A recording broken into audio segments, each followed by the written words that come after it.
Hi folks, Steve Mearson here, Education Coordinator with Reach Out in Aberdeen. The more eagle-eyed amongst you will have noticed that I am outside today, which means we're going to be doing something outside hopefully.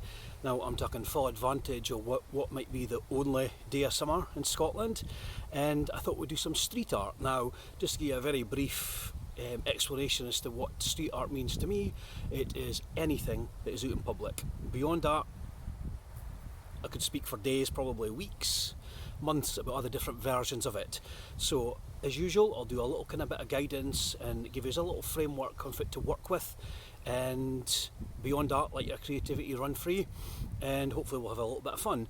So the plan today, I've decided on two different tasks. One, a little bit of painting and drawing, which is then going to go outside for hopefully somebody to find, bring a bit of kind of joy to their day, or maybe a bit of confusion, or whatever else they might feel when they find a piece of art. The other plan was to do some stone stacking. It's something that I've never tried before, and it's something that I mentioned in our last video, the sculpt and draw one. Oh, we've got a little visitor, look. Say hiya. Hiya, Puff. Hiya. Right, back to business. Where were we?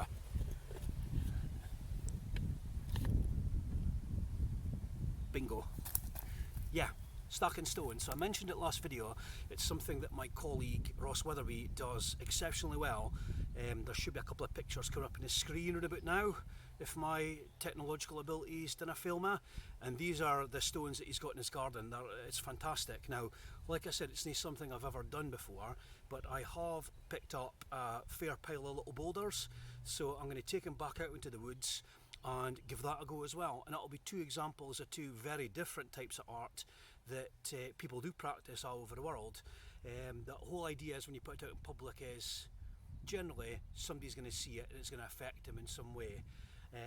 We'll have a bit of fun with this today. I'll go into plan, and I can't wait to see as ever the results of the art that you make. Okay folks, hopefully, oh by the way, I'm just going to add in, I'm outside because I'm able to go outside. Now I know a lot of people for various different reasons might not be able to do that, so I'm going to give some examples of something you can do in your house that can still be shown publicly. So don't worry, nobody's getting left behind, everybody can get on board with this. Okay. So I've just cleared a little bit of ground here and amassed this great muckle pile of boulders, and I'm just going to go ahead and start. As I go, I'll maybe give you a few tips on what you could do. So first off, I suppose it just depends what's available to you in whatever area you're in. It might be stones like this. If so, just be careful, maybe with a pair of gloves. Certainly don't try and stack them too high if they're going to fall on top of you. And if it's small little pebbles, I suppose it marks no difference. It's all still balancing. It might be something at a local beach.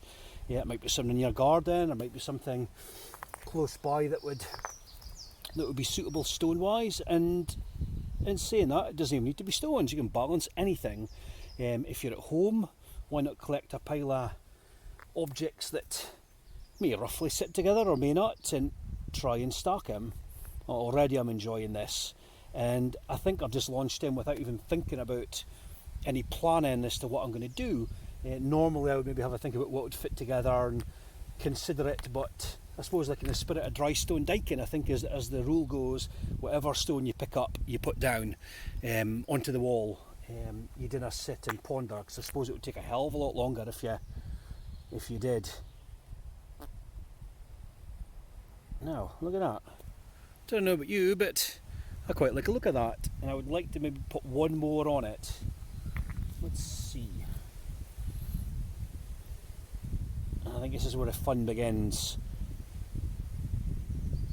My colleague and friend Ross, he spends hours, and I mean literally hours, adding to his stone pile, just getting the balance right. And some of them look impossible, like actually impossible. Now it's starting to wobble a bit. I feel that's maybe a bit adventurous on my part. So anyways, it's just like one example of something you can do, and I suppose this is much more environmentally based art as opposed to more traditional street art, and that's something we're going to go into as the online term goes on and actually focus on. There we go. It's fell down, and you know what happens when it falls down? You just start again. Yeah, that's something we're going to focus on more with a online term as a separate course, is environmental art, and we're going to look at Mr. Andy Goldsworthy, who I've mentioned before and who I'll always mention because he's a constant source of inspiration. He's just his approach to nature and art within it, without affecting it in any negative way, it's beautiful. It's probably the best way to describe it. An amazing artist as well, beyond his ethos and ethics. Now this is a lot bigger, so I feel like I could push it a bit more. Now I've got this flat pedestal here. I reckon we could get higher, and I might just have to adjust the camera. But yeah, this is a really pleasing activity. I'm not surprised, because I know people approach this in a very zen manner for what it can give you. And I suppose part of the balance of the stones is about finding some balance in yourself if you want to get deeper into it. Just the patience you need and I loved how it just sort of settled a little bit and stopped. What I'd love to hear is if you're doing this with anything beyond stones, or even anything that is not natural, please let us know what you've used, because I'd be intrigued, and I'd be intrigued to see what you've made. Now I feel like the whole thing's either going to settle in balance or tumble down, and I'm going to commit to this. I'm going to commit to this last bit. No, see, I moved it too much because you know what happened there? I became conscious of the time we've left in a video, because I've still got another part to make, and we have a 15-minute restriction on YouTube, and I think that just took me out of the moment, and as such I'm going to stop, because I feel like I'm doing the stones a disservice by concerning myself with something else that isn't really relevant to this exercise. So there you go, a little bit of stone stacking. I hope you enjoyed watching that as much as I enjoyed doing it, and I really hope you can find some stones to stack, or find something else creative that you can stack up and enjoy your practice in the same way.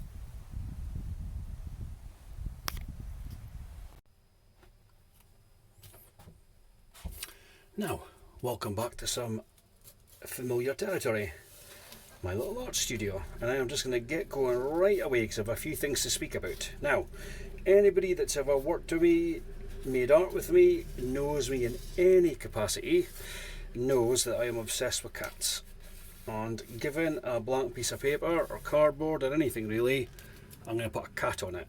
So much so that I have stacks of cardboard laying all over any art space that I've ever inhabited, and on that piece of cardboard I draw and paint cats. Now, here's one I kind of started earlier. It's just got some paint smears on it and an outline. I thought this will do the job grand for today. What I'm going to do is my signature cardboard cat. Now, this is something I started many years ago, and it's a story into itself. But this is my little contribution to street art and bringing a little bit of positivity to the world. I essentially make stacks and stacks of cardboard cats without thinking about them too much, because it's a very freeing pastime for me to just create something then let it go. A lot of people get too caught up in the finer points of making, and they kind of lose the essence of what they're doing. So for me, quickly and calmly create, and then beyond that it's out of my control, and it's been really useful for me in all my artistic endeavours to be able to do this. Now, I didn't look at it and think this is the best cat I've ever made, or it's the best cat I've ever made. I just think about it as being a little snapshot of time, and this is the cat that I want to make right now. Once it's done, I never go back to them. I simply place them outside, and that's the street art part. Like I mentioned before, street art is anything that's out in the public, anything at all. Now, you might have noticed earlier we were out in the woods. We weren't technically on a street, but the woods being public, and the little stone stacking we did being a public space. Had I left that stones up, somebody would have stumbled upon him, realised that it was man-made, as natural as the materials were. It was a man-made thing, and is such a piece of, well, I think nature could easily be kind of described as being a work of art in its own right, but because we're looking at environmental art and street art today, people would recognise what I made as being a piece of man-made art. And that was just what we were kind of going for.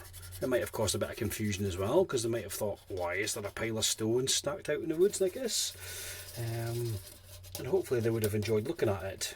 Now I regret a little bit not leaving it up for longer, but here we are making a cut, and this is definitely going to go out. What I'm going to do is finish it off, and then I'm going to show you a nice little picture of where I leave it. And I always mark on my cardboard cuts free art so people know that they can take them away with them.